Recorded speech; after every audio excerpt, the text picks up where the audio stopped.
Herkese Tatlı Sanatı Mutfağı kanalımdan merhabalar. Bugün sizler için muhteşem bir lezzetli kurabiye tarifim var.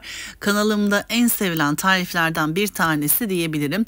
Ama bu sefer farklı bir şekilde yaptım. Kuru üzümlü kavrulmuş fındıklı kurabiye hazırladım. Kavrulmuş fındıkla yaptığım inanılmaz lezzetli oldu.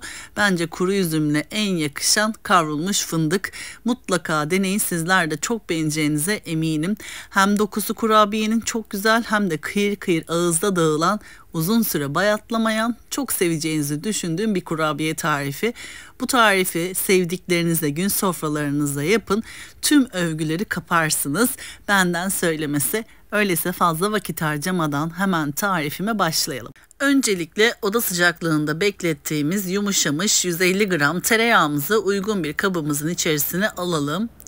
Dilerseniz tereyağı yerine margarin de kullanabilirsiniz. Her zaman belirttiğim gibi tereyağı hem sağlık açısından hem de lezzet açısından kurabiyeleri çok daha güzel yapıyor. Ben de o yüzden tereyağı tercih ediyorum.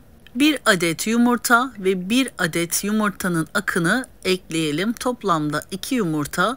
Sadece sarısını ayrı bir kaba ayıralım üzerine sürmek için. 1 çay bardağı sıvı yağ ekliyorum. Kullanmış olduğum çay bardağı ölçüm 125 mililitredir. 1 yemek kaşığı limon suyu ekliyorum. Yarım limonu sıkıp 1 yemek kaşığı olarak ayarladım ve ekliyorum.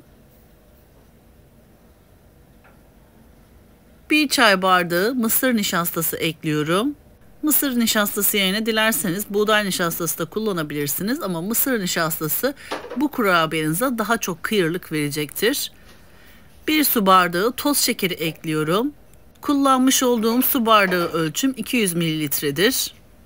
Bu malzemelerimi önden bir spatula yardımıyla güzelce karıştırıyorum. Tüm malzemelerimiz şöyle bir iç içe geçsin. Güzel bir kıvam elde edelim. Daha sonra diğer malzemelerimizi eklemeye devam edelim.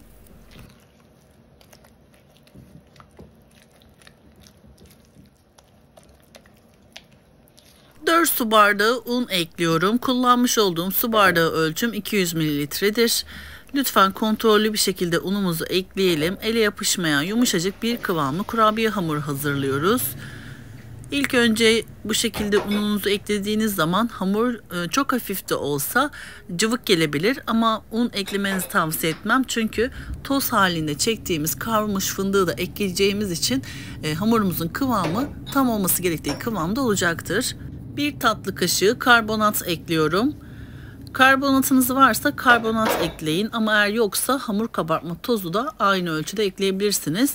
Karbonat bu kurabiyeye daha kıtırlık, kıyırlık vermesini sağlıyor ve uzun süre bayatlamamasını sağlıyor. Bu malzemelerimi öncelikle spatula yardımıyla karıştırıyorum. Daha sonra elimle güzelce yoğuruyorum. Şimdi yakından da gördüğünüz gibi hamurumuzun kıvamı bu şekilde yumuşacık, el yapışmayan bir kıvamda oldu. 1 su bardağı önceden yıkadığım kuru üzümlerimi ve sonrasında da süzgeçten süzdüğüm kuru üzümlerimi ekliyorum. Ve 1 kase kavrulmuş fındık ekliyorum. 1 kase yaklaşık 1 su bardağı iri çekilmiş fındık diyebilirim. Kavrulmuş fındıkları ben normal hazır kavrulmuş fındık diye satılan fındıklardan aldım. Ama biliyorsunuz ki tavada böyle fındıkları kavurduğunuz zaman fındıklar çok daha güzel kavrulmuş oluyor. O yüzden ben tekrardan tavaya ekleyip kısık ateşte devamlı karıştırarak fındıklarımı kavurdum. Daha sonra ufalayarak iri çekilmiş halde hazırladım. Dilerseniz robottan geçirerek iri çekilmiş halde hazırlayabilirsiniz. Dilerseniz de bir poşetin içerisine fındıkları alıp ezerek de fındıklarınızı hazırlayabilirsiniz. Ama kesinlikle bu tarifin olmazsa olmazı kavrulmuş fındık. Çünkü fındıklarınızı düz olarak eklerseniz sıradan bir kurabiye gibi gelebilir. Yine lezzetli olur.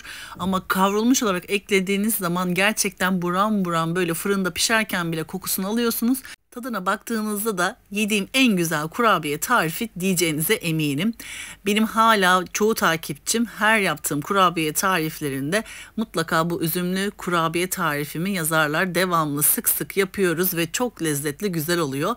Özellikle pastane usulü kuru üzümlü kurabiye tarifimi denemeyen kalmadı diyebilirim. Eğer denemediyseniz bu tarif tam garantili, tam ölçülü ve çok lezzetli bir kurabiye tarifidir. Lütfen deneyin, bir kere de olsa deneyin, sonra zaten devamlı yapacağınıza emin olabilirsiniz.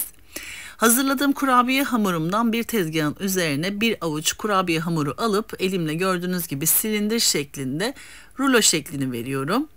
Bu aşamada yavaşça şekil vermenizi tavsiye ederim. Çünkü kurabiye hamurumuzun içerisinde kuru üzüm ve iri çekilmiş fındığımız olduğu için hafif çatlamalar olabilir. O yüzden yavaş yavaş silindir haline getirelim. Daha sonra bir kenara ayırdığımız yumurta sarısını bir fırça yardımıyla kurabiye hamurumuzun üzerine sürelim.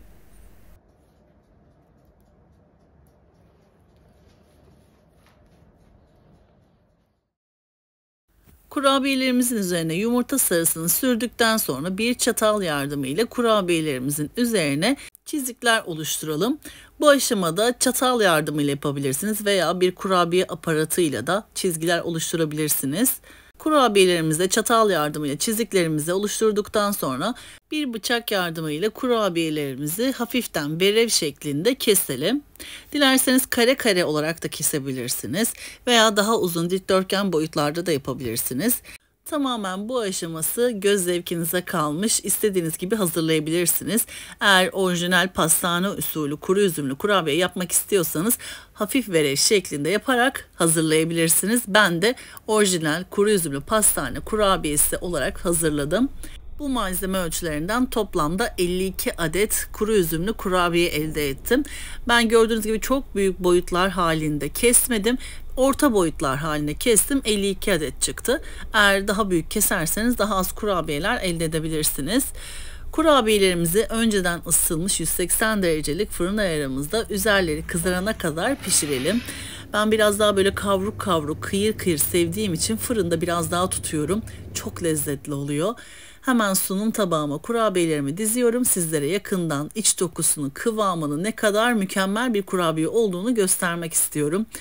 Bütün abartmalara değecek lezzette bir kurabiye. O yüzden biraz abartmış olabilirim ama çok lezzetli. Sizler yakından iç dokusunun kıvamını izlerken küçük bir hatırlatmada bulunmak istiyorum. YouTube kanalıma henüz abone olmadıysanız YouTube kanalıma abone olmayı, paylaştığım videolarıma beğeni bırakmayı lütfen unutmayınız. Gün aşırı yepyeni tariflerimi kanalımda sizler için paylaşıyorum. Anında haberdar olabilmek için bildirim zilini lütfen açınız. Böylelikle yepyeni tariflerimi anında siz görmüş olacaksınız. Bu tarifimi ve videomu beğendiyseniz eğer sevdiklerinizle paylaşabilirsiniz. Beni hangi şehirden veya ülkelerden takip ediyorsanız yorum kısmına yazarsanız hepinize teker teker dönüş sağlayacağım. Böylelikle sohbet etmiş oluruz.